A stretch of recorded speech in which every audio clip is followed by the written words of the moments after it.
Looking ahead, will a crucial part of Dominion Energy's offshore wind project come through your neighborhood?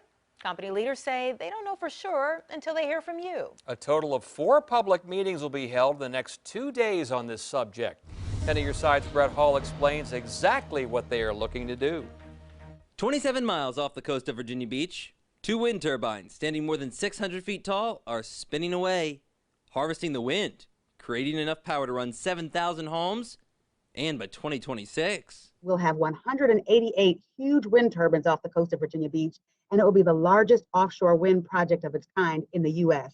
Bonita Billingsley-Harris with Dominion Energy says the $8 billion project will be able to power roughly 660,000 homes. But to make that a reality, wind energy must be brought to power stations on land. We need to have a collaborative discussion with everyone in Hampton Roads, especially in Chesapeake and Virginia Beach, to get their input on where's the best place to put the onshore infrastructure. Currently, power cables that'll be placed underneath the ocean floor will likely come ashore at the current Camp Pendleton. From there, Harris says they'll eventually have to make their way to a substation near Fentress Airfield in Chesapeake. As part of the Navy's future base design, there's talk that a new substation could be on the former horse stable land at Oceana.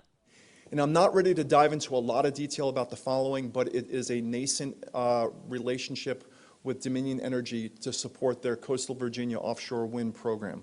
Harris says the people are in the driver's seat.